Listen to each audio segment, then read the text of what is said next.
I guess we're lucky there's not 5,000 people gathered, because then we would have had to cancel. Okay, so thanks for the introduction. And again, it's a pleasure to be here and see lots of friends from the past and some in the future. So today I'm going to talk about pretty much the same tools I mentioned yesterday, using optical forces on individual trapped ions, not to do quantum computing, but actually in this case to generate spin models, to generate interesting Hamiltonians where we can study their dynamics. We can perhaps measure something about their ground states, which can be non-trivial, because these what I'll show you is that we can realize a long-range Ising model between these effective spins in very similar ways that we do for quantum gates. And so this is a little more physics-driven. So it'll be toned down on the hype, and I think even if quantum computers end up not being useful for anything, there will be something called quantum simulations using these very controllable quantum systems to perhaps understand many-body quantum problems that will always be with us, and they're in general very difficult. Okay, so. Again, I assume most of you were around yesterday for the other talk, but the platform here are individual atoms that we apply forces to them, and because they're charged, when we move one of these atoms around, we can basically realize an effective spin-spin interaction between these ions, because this force that we apply depends on the spin state. So we can, while the spins don't directly interact by applying this classical laser force, well, it's classical, but it operates differently on the internal quantum state of the atom. So I guess it is quantum. And I want to start by just motivating how we get an Ising model from this. And then I'll see how many experiments I can explain that we've been doing for the last few years. Quenches, adiabatic transformations of Hamiltonians. And I'll talk a little bit about the concept of thermalization in a closed quantum system, more particularly a lack of thermalization, and how you can find that certain states tend to get localized. They seem to be evolving, and that's kind of an interesting topic these days. So each of these atoms is an atomic ytterbium ion, and ytterbium has very simple electronic structure, and we're going to represent an effective spin by just the two hyperfine levels in the S1/2 ground state of this ion. Now the ytterbium-171 ion has a nuclear spin of 1/2 and one valence electron, also a spin 1/2. So these quantum numbers are just like in hydrogen. Although the hyperfine splitting is different. It's quite a bit bigger in ytterbium. And as I pointed out yesterday, through state-dependent fluorescence techniques, we can detect at the end of the simulation, we can turn off the Ising interaction, turn off the Hamiltonian, and the spins are in a sense frozen. And then we can detect each spin, whether it's up or down, with very high efficiency, because one of the spin states, when we apply appropriate radiation, we can scatter lots of photons, and the other state scatters almost none. And so we have near perfect detection of these spins. That's important. If you have a big spin chain, you might need to measure a 30-spin correlation function. And you can't signal average that. You have to, if you want to measure like an anti-ferromagnetic ground state, that has magnetization 0 if you average from shot to shot. You need to really look at the correlations and the anti-correlations between neighboring spins, for instance. So having this single-shot high detection efficiency is really important. To realize the coherent interactions that will generate this Ising coupling, we also use laser beams. In this case, we use at least 2 laser beams, but 2 is sufficient to get going here. And these 2 laser beams have a beat note that is precisely controlled. That beat note is in the microwave regime. It's near this 12.6 gigahertz. splitting. And the beat note comes from a frequency comb from a mode-locked pulse laser. As you know, if you have laser pulses and you use lots of them, the frequency spectrum is a comb, and the spacing of those comb teeth is under great control. And we do control that to change tunings.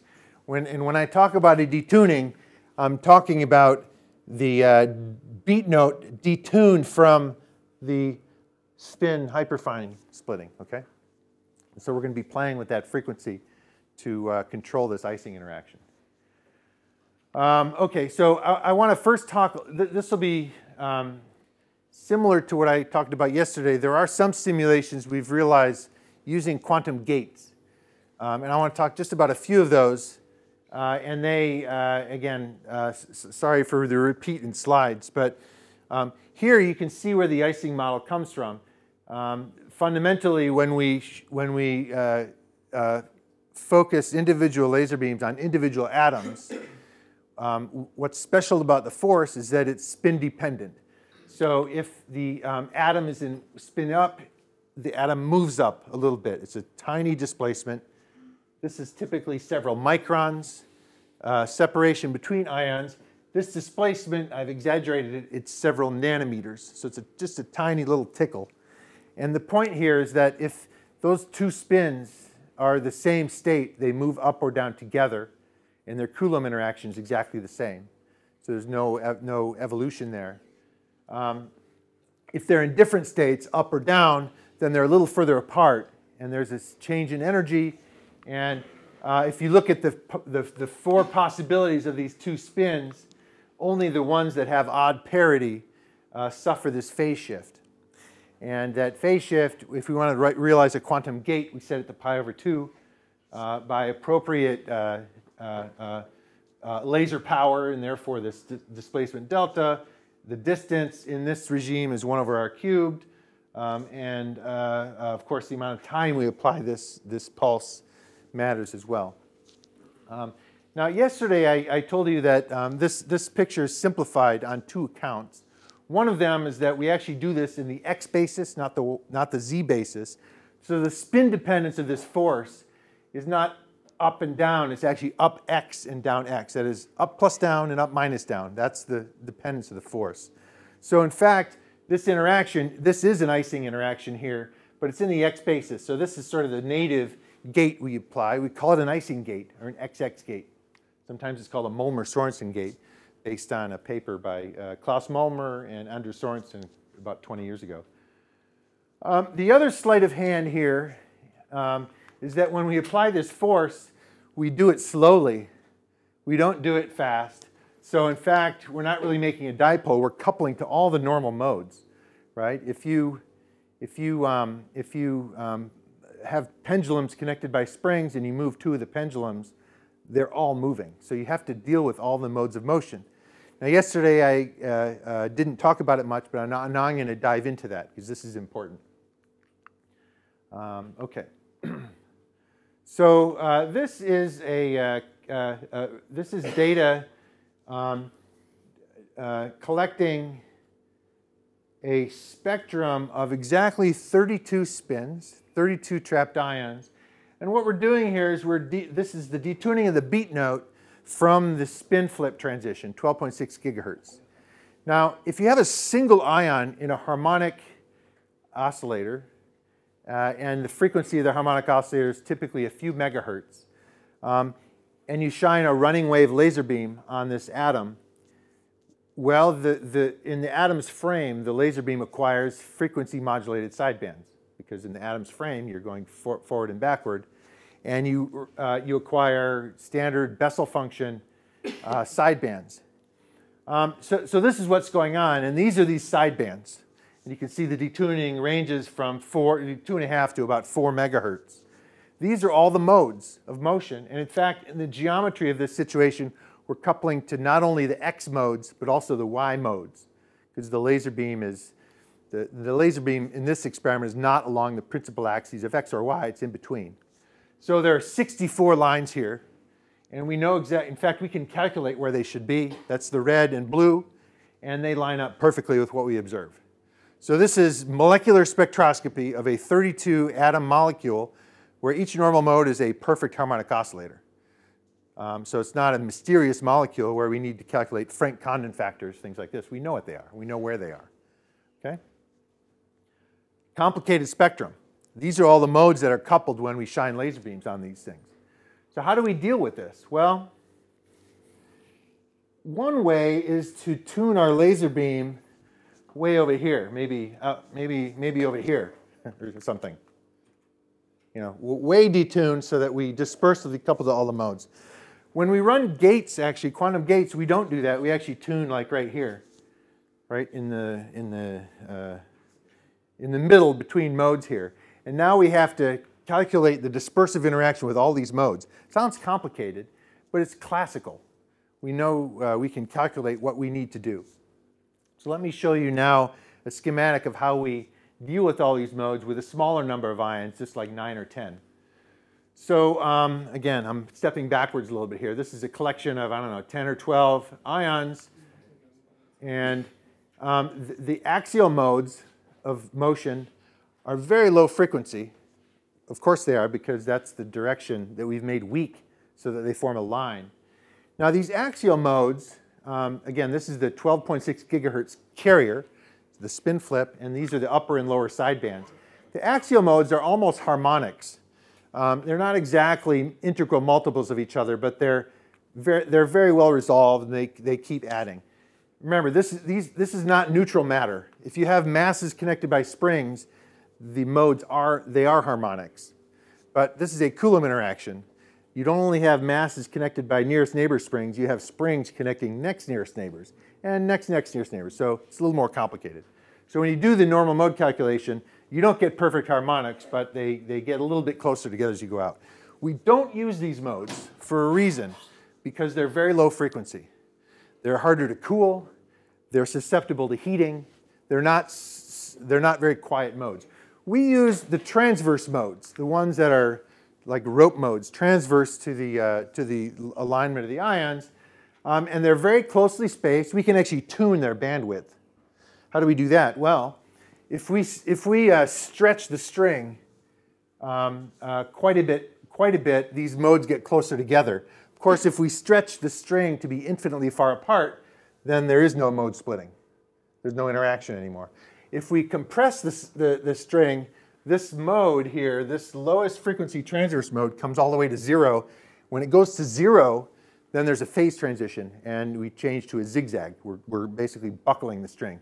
So we're operating in the so-called stiff limit, where these modes are all fairly well confined.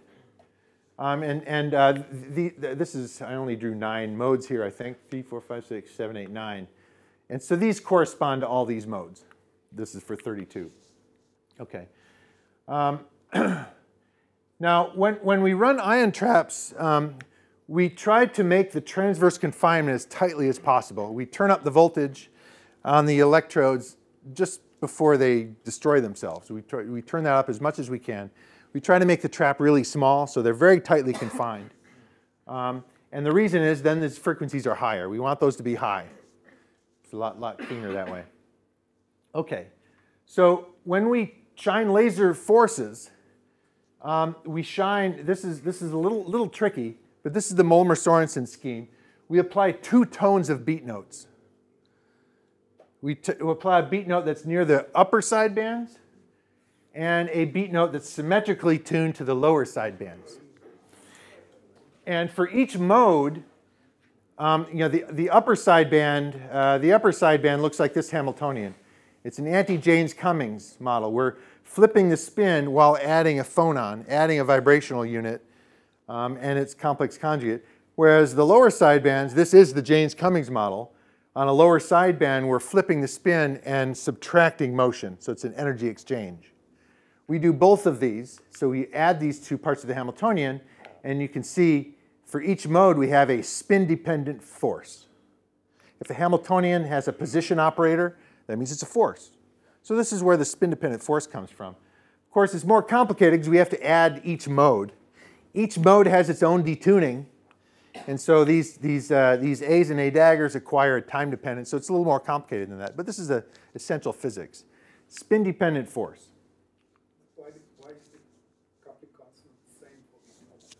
Oh, it's not. It's not. This is just, that's not an equal sign.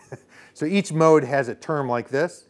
Not only are the coupling constants different, but the A's and A daggers have their own time dependence in the rotating frame, depending on the detuning from each mode. If you're tuned very close to one mode, then you're near resonant.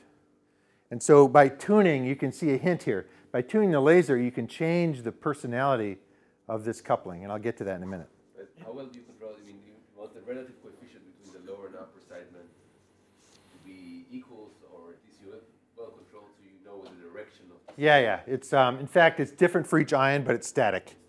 We define the Bloch sphere of each ion arbitrarily, and it's as long as it's constant. And, Okay. and when you say tuning, how sensitive is this tuning? I mean, it's kilohertz. Oh, right. Well, you saw the data here, the splittings here. Well, this is a big string. You know, the splitting here is of order 50 kilohertz. And so the detuning here is an RF signal. We can control it to 1 hertz. Yeah, this I understand, but that limits your gate times. Right? That's right. The gate times are typically tens of kilohertz. Yeah. Now, one thing here is that we get to use all the modes of motion. Remember, there's lots of springs here.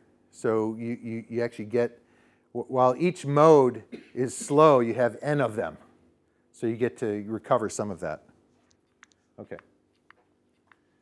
So how do we deal with all these modes of motion? Well, we can do laser pulse shaping. We can either change the frequency of the laser symmetrically, the amplitude of the laser, or even the phase of the laser in time. And when we do that, we are coupling to each mode in a way that is prescribed due to some pre-calculated pulse shape. And here's just an example. Let me just dive into it. Here, it's a little hard to read the axes here.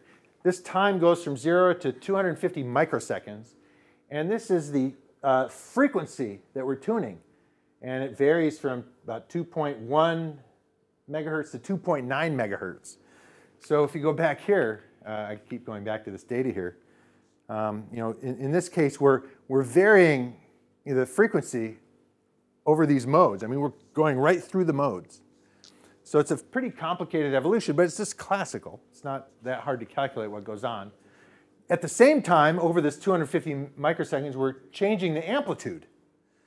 So this force is really, it's being shaped in an optimal way so that all the modes, again, think of these pendulums. We're driving them in just such a way so that after 250 microseconds, everything returns to where it was. In other words, the phonons cancel in the end, and they decouple.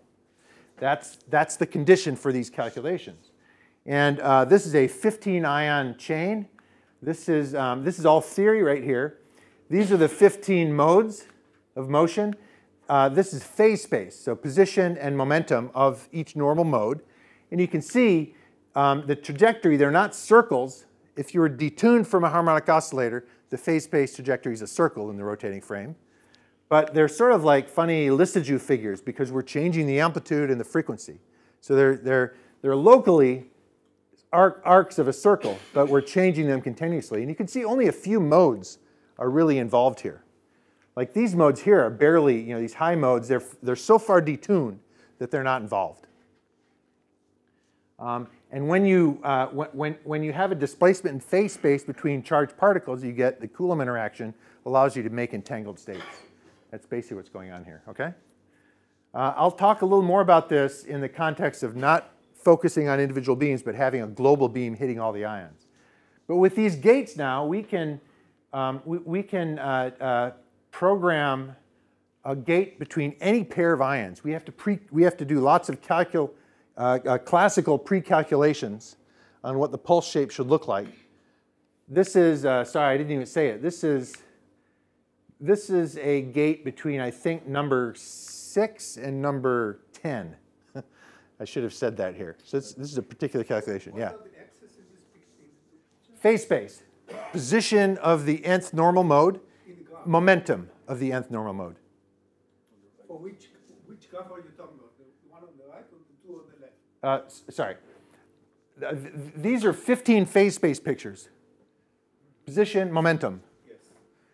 These are the frequency of the symmetrically detuned laser and the amplitude of the symmetrically detuned laser over time. This was calculated to give this. And all of these phase spaces, they close. They return to where they started. So how can I write a graph where frequency is function of time? There is no such thing. Sure, you chirp a laser. Its frequency changes in time.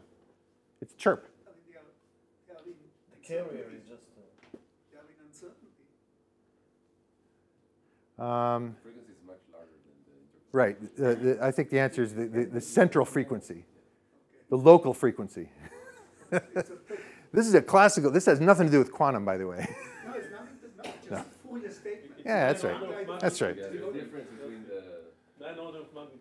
10 to the 15, the carrier is like. Yeah. The best fit sine wave locally. How about that? Okay. Yeah, good point. Can I ask Yeah. one more question? So eventually, when you finish and all these figures close, then you get several Berry phases out of this, Yeah. I guess. So what do you tune then to get the actual gate in this parameter? So the Berry phases are these. This phase here. That's Yeah, what you get. There are like several of these phases, so how do they? Oh, you add them. You simply add them. Just add them. Yeah. So then what do you change? Does it just the duration of these paths? You tune it? You can change either the duration, the frequency, or the phase, or the amplitude of those pulses. The point is they start and they stop, and at the end, you should have a target Berry phase if you want to give this entangling gate. Okay. I can, yeah. So do you have to like, so it seems kind of symmetric, the frequency is function of time. Any function symmetric would close the loop, or you've got to actually work hard to make it close? Yeah, that's interesting. It's symmetric. I think it's symmetric because, all right, sorry, I think I'm gonna have to skip over that part. I think it's symmetric because where we're tuning here, they're sort of locally, they're equal number modes on the right and the left.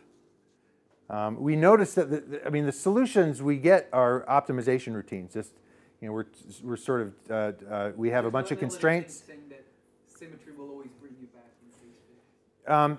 We observe that the optimal pulses are usually symmetric. I don't have a reason why that's the case. We've always noticed that. There's probably something deep that I'm missing. Okay, I think I'm going to skip over the next few slides because it goes into using these gates to do a task. But I do want to talk about one thing. So this was an optimization for making a particular target entangled state using these gates. Again, it's a little off topic, but I'm going to move down over to the company IonQ, where they've been running these variational quantum eigensolvers for the water molecule. I touched on this yesterday in one of these systems. Just last word about Yeah. the fidelity of your gate. How do you optimize that? Oh, And what's the numbers that you get? Oh, okay, that's a good question. I want to comment on that. So these phase space figures don't exactly come back to the origin. They almost do. So the fundamental error of these gates is about 10 to the minus 4, 10 to the minus 5. They could be better if we wanted, but we have other technical noise that's worse than that, so we don't need to be any better. The theoretical fidelity of this gate is really, really good. The practical fidelity of these gates is about 98, 99. And it has to do with stupid things like laser noise. Just, we think we're applying this amplitude, but it has a little noise on it. Now, we could, in principle, measure that noise and feedback. It's really hard to do that because you want to measure it right at the ion, right at the atom. We can measure it outside the vacuum chamber and try to feedback, but so we're limited by sort of mundane sources like that. And I think as we improve the optical engineering, those errors will get better and better. Okay, good point. So I'm gonna move. I wanted to talk about this water simulation. Just a very brief point. This is a little more quantum computation than simulation, but we're actually simulating this water molecule using a very well-known technique called the variational quantum eigensolver. And what that the way that works is we take some molecule, water has 10 electrons, and we map each electron to qubits. We map the orbitals of these electrons to qubits, and we take a guess, a very well-informed guess based on some density functional theory on overlap integrals of these orbitals, and we map them onto certain parameters in the qubits by using the so-called Jordan-Wigner transformation. The Jordan-Wigner transformation maps fermionic operators to spins. So the occupancy or the absence of a fermion at a given site, like the electron in an orbital, can be a spin up, spin down. So the Ising interaction is actually like a hopping process of electrons. And by evolving this hopping operator, we can minimize the Hamiltonian that we think describes the water molecule. And I don't want to dwell on this, but this plot is all theory right here. And what I'm doing is showing the, in water, we know the exact binding energy of the water molecule. It's minus 75 point something Hartrees. That's a known number from other techniques. And this is the offset in that energy as a function of the gate depth, the depth of the algorithm. The more qubits you use, the more electronic energy levels you use, the better answer you get. And this is a table. If you add more terms, you need some number of qubits, some number of gates, and you can get estimations of this energy, and it gets better and better as you add more and more.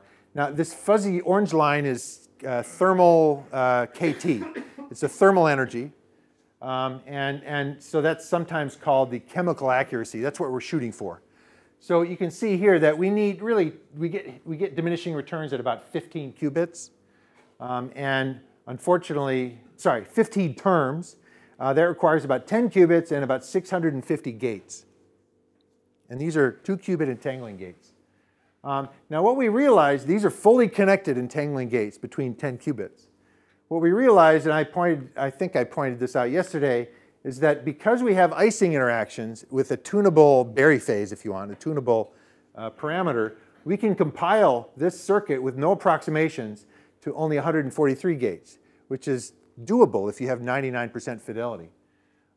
So we have not quite finished this water molecule experiment at IonQ, but we've started with very small systems. And this is the 3 points of, this was taken in late 2018. We haven't returned to it yet. But what's important is the error bars are both systematic and statistical. And the error bars are of the order of the chemical accuracy. That's good. And we can see also as we add terms in this problem, it's starting to, it seems to be, it's consistent with theory. And it indicates that we are converging.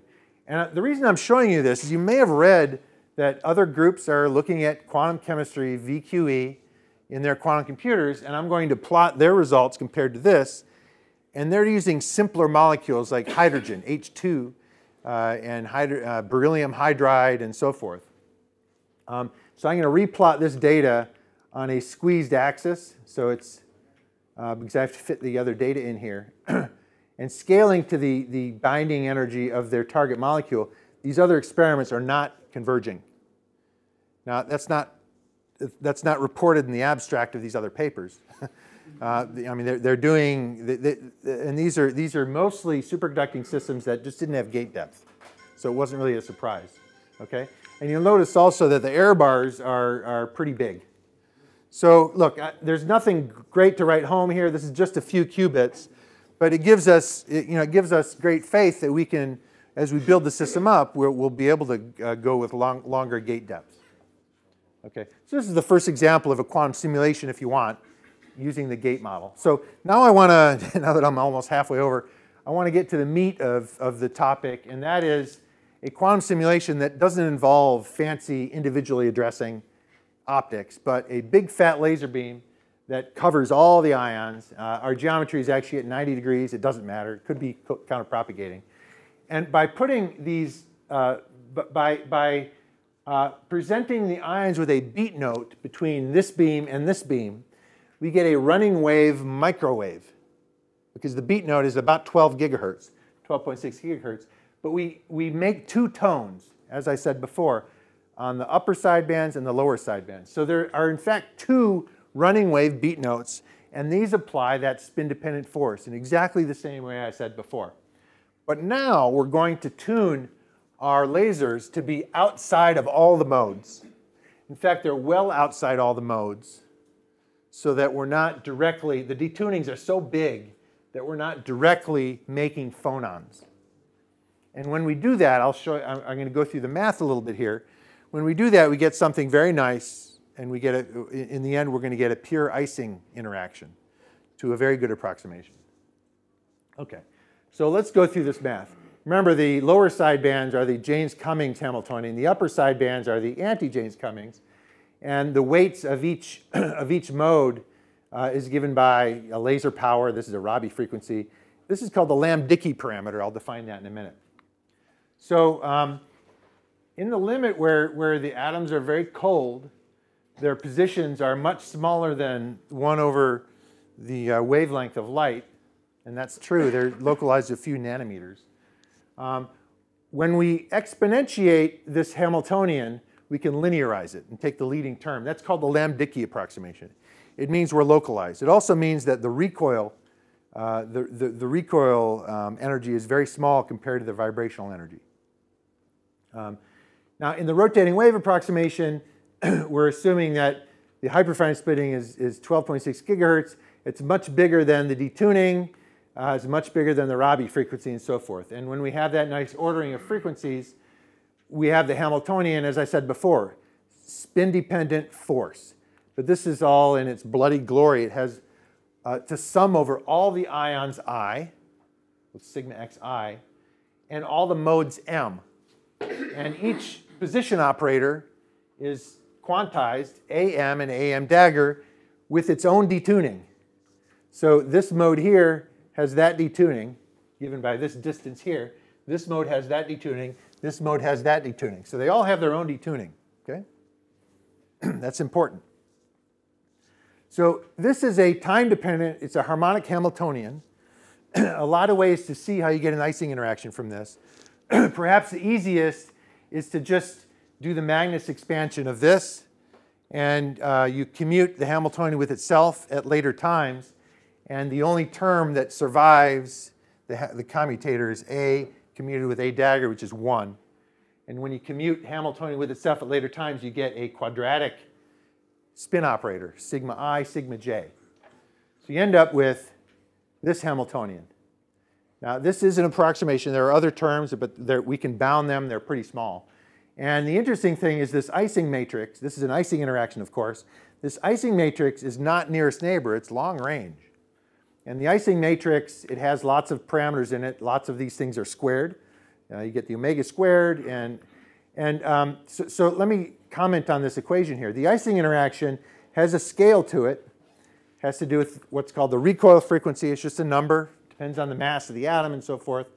These Lamb-Dickey parameters basically tell you how much each ion contributes to the normal mode. And we have to sum over all of those normal modes. And not surprisingly, the Ising interaction between I and j depends on how I and j couple to each individual normal mode.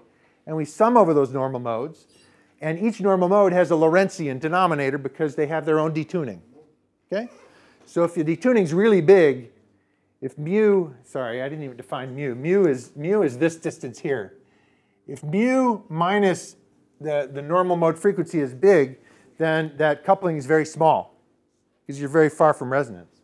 If it's very small, then this is big. So by tuning out here, we're coupling lots to this mode, that's the center mass mode, a little bit to the tilting mode, and not so much to the zigzag mode, okay? So you have to sum over all those modes, and you end up with this Ising coupling matrix. Is it translation invariant? Is it just a function of I minus j or something else? I'll comment on that in a minute. For small systems, it's not. I mean, edge effects are important.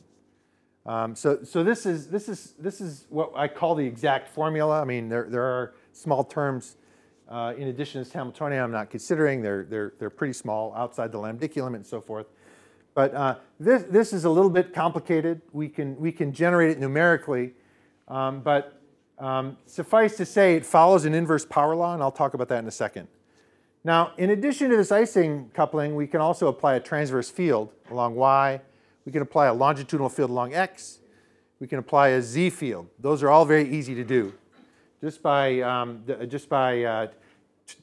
see my PowerPoint technique here? We added a tone right near the hyperfine splitting.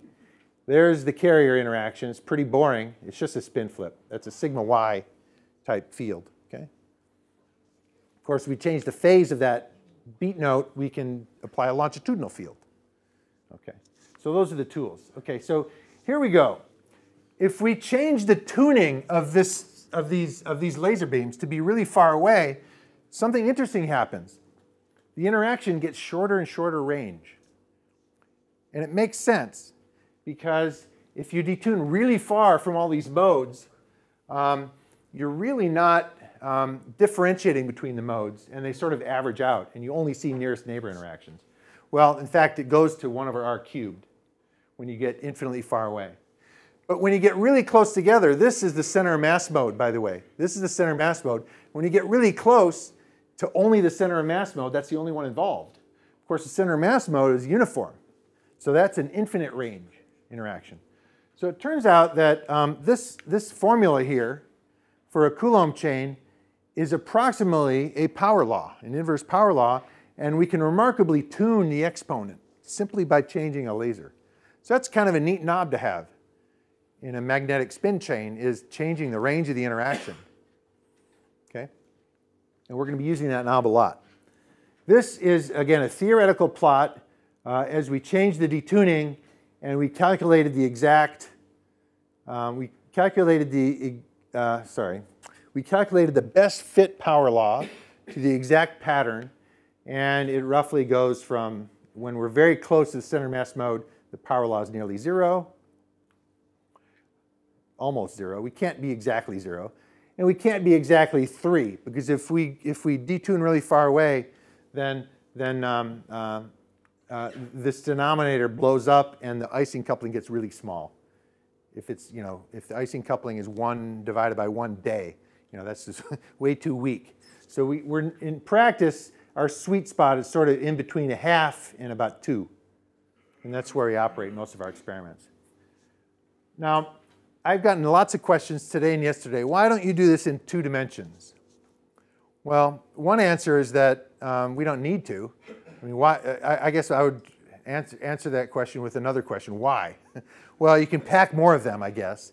This is a long-range interaction.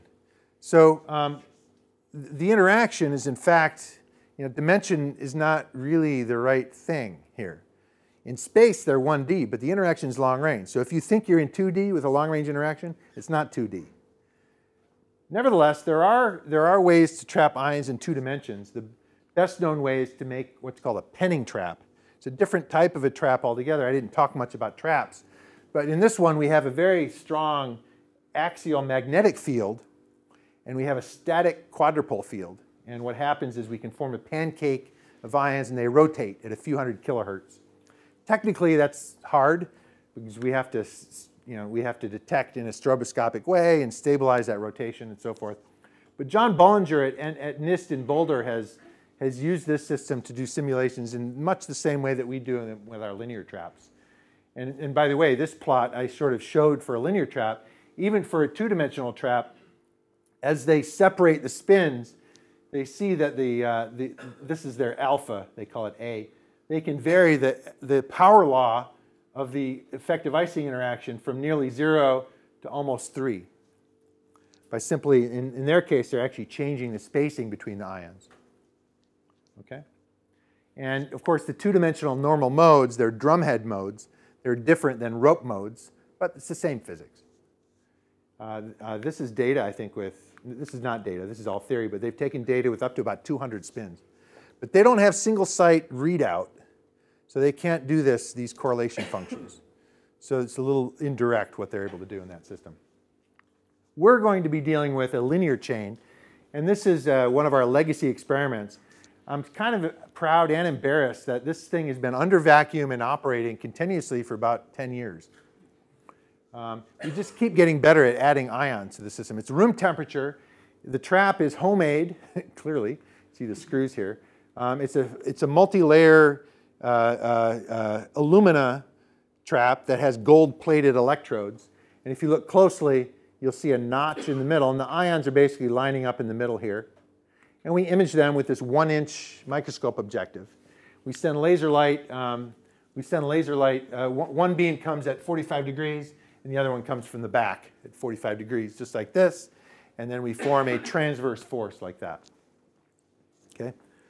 And they're both big fat beams, so the optics is a lot easier. We don't have to worry about focusing and so forth. So what are we going to do in this experiment? Well, one simple thing to do is play around with this transverse Ising model. You know, the transverse Ising model is arguably the simplest Hamiltonian that admits a quantum phase transition, period. If you look in any book, like if you look in Sachdev's book on phase transitions, it's chapter 1, the transverse Ising model. And here we have a competition, of course, between two non-commuting terms in this Hamiltonian. At 0 temperature, you get a phase transition. Here we have a long-range version, so it's kind of interesting. It's not a 1D. It's not a nearest neighbor that you learned in stat mech. And so one approach to play around with this Hamiltonian is to slowly change the parameters, hopefully adiabatically, and see if we can get some information on the ground state of this Hamiltonian. Of course, this Hamiltonian is antiferromagnetic. We know what the ground state is. It's a Néel-ordered state with alternating spins, up, down, or the reverse, down, up, down, up, down, up. They're degenerate.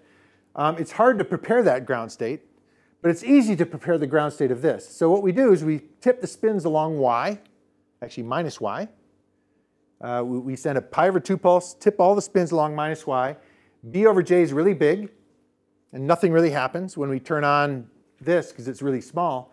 And then we lower b, or raise j, or both. In practice, we just lower b. And then at the end of the day, we have some value of b over j. Maybe that's even 0. And if this is adiabatic, we didn't gain or lose entropy. We should still be in the ground state. But at the end of the day, we should be in the ground state of this, because b is now 0. That's called an adiabatic manipulation of the Hamiltonian. In fact, it's a model of quantum computing that has problems. I don't think you can do error correction. And the real problem here is that the gaps tend to get small when you make the system big for interesting Hamiltonians, and that's certainly true. But this is a very direct and simple experiment. Tip them along y, do this adiabatic ramp, and then measure them along x. Measure them along the basis of the interesting Hamiltonian. So this is example of data like that. I'll talk about that in a minute. But we've used this toolbox to do all kinds of experiments, quenches, studying localization, and so forth. So let me go. I'm just going to go through a few of these. We'll see how much time I have. This is maybe the simplest experiment from several years ago. Here we had 14 spins, 14 qubits.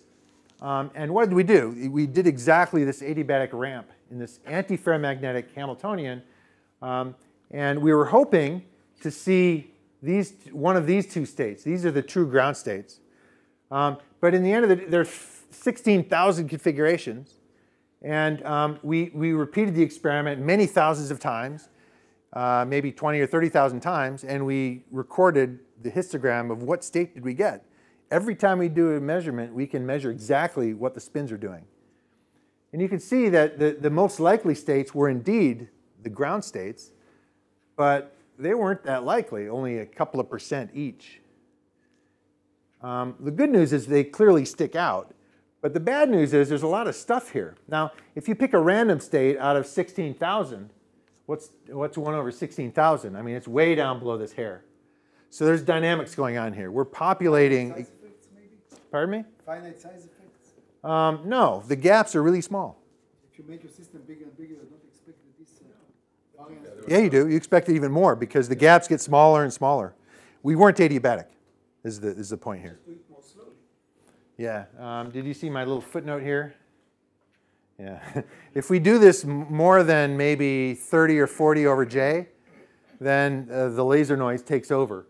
And because, remember, these are transverse Ising operators in the z basis, so it's like we have phase noise, and so it's almost like having decoherence. It's induced decoherence. So we have a time limit. We can't go infinitely slow, unfortunately. But yeah, we tried, and the data got worse. This is like the best. All right, so it's okay. It does show that we're seeing a little bit of what we expect.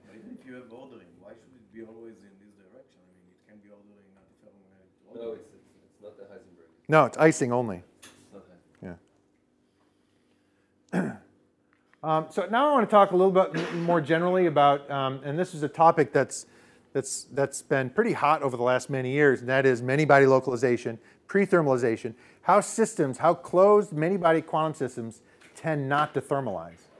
Now, of course, if you have an integrable system, if you have a conserved quantity, things won't thermalize either. You get stationary states and so forth. But in a many-body system with non-commuting terms, that's not integrable. You expect to fill the Hilbert space and so forth, but these systems can still sort of be localized. And I'll talk maybe, I'm already running out of time, but I could talk a little bit about both pre-thermalization and many-body localization using the tools we have. So let me talk about pre-thermalization briefly. This is a very simple experiment, one of the easiest we've ever done, actually. Here we have, this is an example of 22 spins, and they're all, just for calibration purposes, they're all prepared in one of the spin states, and they fluoresce. We also, I'm not telling you how we did this. This is an XY model or a flip-flop model. So in addition to the Ising along X, we have an Ising along Y. We can do this as well. In fact, some of this work is a collaboration with Alex Retzker at Hebrew University. He knows how to generate lots of interesting Hamiltonians for us, more than just the Ising model. Now, what's interesting about this flip-flop model is it conserves spin excitation. And by the way, this is fairly long range. The inverse power law is less than 1. So we start initially with one spin up, all the others down. There's only one excitation if you think of spin up as an excitation. This Hamiltonian conserves the number of excitations. There will always be one. When we let the system go, when we quench this highly excited state with this Hamiltonian, we see dynamics. And we can't go infinitely far in time, but when we go pretty far in time, where nearest neighbor j times time is roughly 30 or 40, this is an average over a few hundred runs, maybe a few thousand runs. The integrated brightness here is one excitation, but you can clearly see the excitation has experienced the other end of the chain, actually. It went all the way. Not surprising because it's a long-range interaction. It can hop over and so forth. It doesn't have to hop just nearest neighbor. It can hop several lattice spacings over. But you can see that the center of mass of this excitation barely budged. In fact, if we plot, forget the brown here, but if we plot this raw data, the center of excitation, that's -1, that's +1. We start at -1, and it sort of stops evolving well below 36. It sort of saturates. And we would love this to be 36 million, because at 36 million, we expect that this would thermalize at 0. By symmetry, the equilibrium excitation should be uniform over the whole crystal. Okay? And in fact, one easy description, a trivial description of what's going on here is that in this system, there's always a pair of levels that has a tiny gap. And it takes forever for that tiny gap to get noticed, if you think of it that way. So there's sort of an average gap, which is big, and the minimum gap. The average gap determines what we call the pre-thermal time scale, this initial time scale. And the tiny gap determines the ultimate time scale. And I showed theory here. This is from Luming Duan. This is all theory that shows 2 time scales. This is log of time. We can't come close to going all the way out here. But we do see this sort of pre-thermal saturation, and then at much later times, that small gap gets noticed. So for lack of a better term, that sometimes is called pre-thermal behavior. And for intermediate timescales, it's like the system didn't thermalize. Okay? But it does thermalize eventually. So in a sense, there's maybe nothing new here. I seem to be short-selling myself all the time here. Anyway, it is interesting in quantum systems that systems can stop evolving for reasonable periods of time. Okay. The other way to do this, to think about this, and this is a small system, just 10 spins, is that we can actually add disorder to the system and see a transition to something that's akin to a many-body localized phase. Now be careful, I said many-body localized phase. That's a very controversial statement these days. But we only have 10 spins. Finite size effects are very important here. But the idea here is, for instance, if we have an Ising model along the x direction and we prepare a state like this, just brute force, we optically pump down, up. Nothing really exciting about this state. It's not really a Niel ordered state. By fiat, we prepared the state like this. In a sense, this is like a very high temperature state because the Ising interaction is along the x direction of the Bloch sphere. This time we quench that system to the x Ising model with a transverse field and a site-dependent disordered field. Now, I have to say I had a love-hate relationship with this term here because I've spent my whole life getting rid of disorder. And here we are adding it back in. So I kind of, it's a little bit distasteful. But, real condensed matter systems have disorder, and we can simulate that in this system. So I guess that's OK. And in fact, to do many-body localization, it's thought you have to have disorder. And what we're going to do is vary the amount of disorder. We sample from some uniform distribution over this interval that's well-defined. So that relates to the variance of that disorder across the crystal. And then after that, we simply measure along Z. That's all we're doing. We're going to measure all these spins. And of course, we rinse and repeat for many different realizations of the random disorder, and also for different values of B over J. So lots of data taking here. And so, OK, this is going to take a little time to describe. So there's only 10 spins, so we can measure the state of every spin over time as we quench to this field.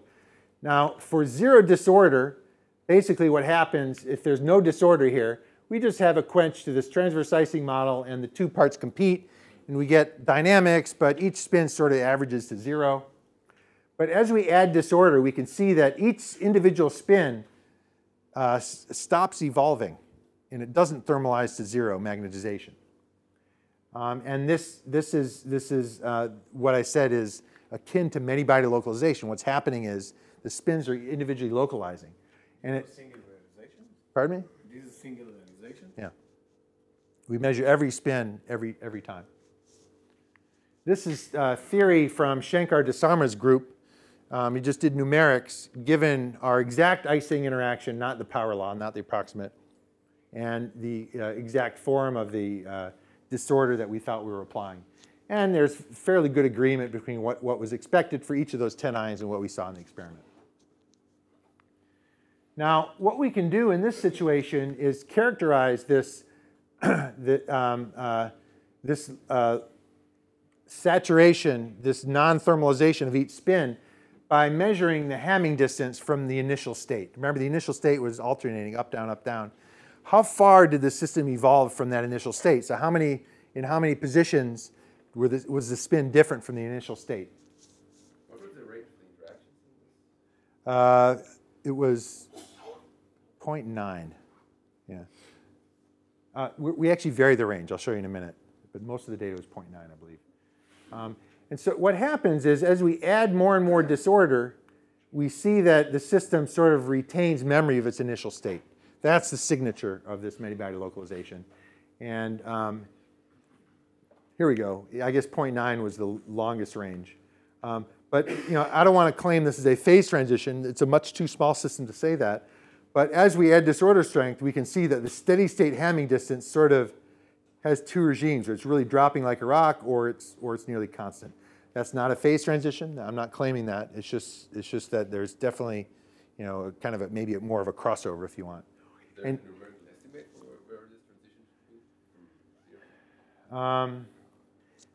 should be? I believe Norm and somebody else. Yeah. That's where the green box was. So I should have mentioned that. Again, it's numerics on just 10 spins, so it's not a thermodynamic system. It depends on Yeah, you could do finite size scaling. So here we finally change the power law exponent, and as expected, as the interaction gets shorter and shorter range, we see more localization. Okay, so it kind of makes sense. This is a collaboration with Norm Yao and also Philip Hauke and Marcus Heil at Innsbruck. Boy, I'm really running out of time. So time crystals this is another simulation, a little bit related to many-body localization. The idea here of driving a system and seeing a subharmonic response that's very stable. And there are many ingredients that you need in there. And the trick, you might know the background here. Frank Wilczek proposed the idea of time crystals as a breaking of a continuous time symmetry, which turns out, I guess, not to be possible because you can't have a steady state. You end up heating in the system, so you can't really talk about an equilibrium state. However, if you have a discrete time symmetry already, that can be broken. So it's not like we're going to make a crystal from a liquid to a crystal. We're going to take an existing crystal and find a subcrystal, if you want, from that.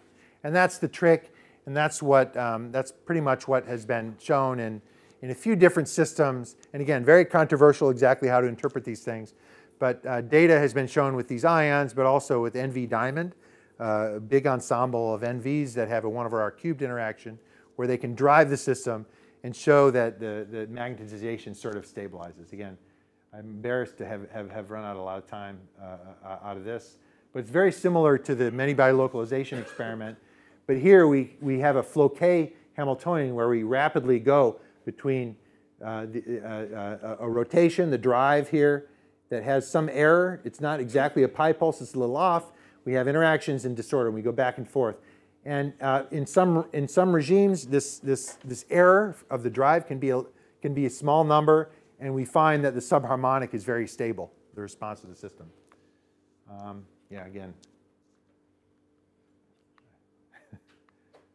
Again, that was a collaboration with Norm Young. I do want to talk about this one. This is very brief. This is actually our biggest simulation so far. It involved more than 50 spins. Simple experiment, really simple. And in fact, the experiment here is a dynamical phase transition, which is strange because usually phase transitions presume that there's a phase, meaning that you're in equilibrium. Well, in this case, even if we're at infinite temperature, say we have a uniform distribution of all these energy level populations, when we have our favorite transverse Ising model here, there still will be a competition in the dynamics between precession around the Z field for each spins block sphere and ordering along the Ising interaction along X here. So this should look familiar by now. Prepare the spins along X, quench to this Hamiltonian. Hopefully B is not 0. If B is 0, then we're already in an eigenstate, so it's not very exciting. But if B is really big, then we should see some dynamics. And it turns out, as we change B over J, the character of the dynamics looks quite a bit different. Let me just show you data, different types of data. This is the simplest measurement. It's the total brightness of the chain. It's the magnetization. Remember, spin up is bright, spin down is dark. So we just measure brightness, very easy experiment. And we see for relatively small B over J, we see some complicated dynamics here. In the X direction or the Z direction? X. Measuring along X. Yeah. We see dynamics because the B field is not 0, so we're seeing some stuff here. When the B field is larger than J, quite a bit larger, we see lots of Z precession, and things sort of average out. We end up here at 0. Now, that's not a phase transition. You can't say that again, but it's qualitatively quite different. So let's measure two-body correlators now. In fact, with lots of spins, there are n squared two-body correlators. We measure them all and average them. This is 8, 12, 16, and 53 spins. And this time we're plotting the correlator as a function of B over J. And we see that there's sort of a minimum value of the correlator for certain values of B over J. And as we add spins, it gets a little bit sharper, not as sharp as we would like, even with 53 spins. So I wouldn't call that a phase transition either. This dashed line, by the way, is a mean field approach to what's going on here. And you can see it sort of doesn't work very well when B over J is big. The correlator or the disconnected correlator? The connected correlator. Say it again? Are we subtracting the average of sigma x?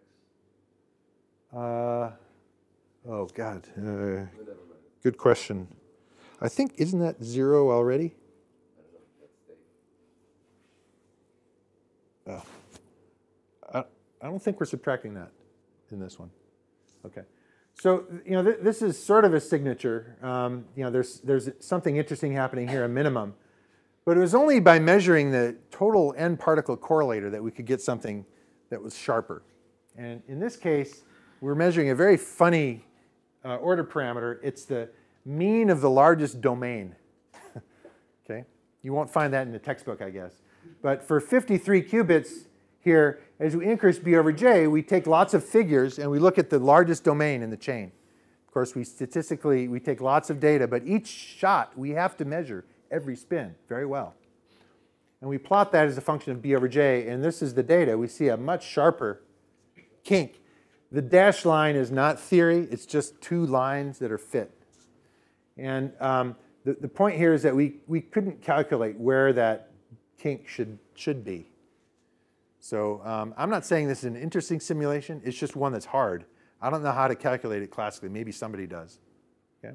So we can't call it quantum supremacy, I guess, because we can't prove that somebody couldn't find a efficient. Do you expect it to continue to scale it up? Do you expect there to be a singularity or no? Yes. In fact, I don't think I have a figure of it. If you look in the figure here, this is with Alexei Groshkov, he and Zheshuang Gong. They calculated that there's a logarithmic divergence in the infinite limit. Yeah. Okay. Man.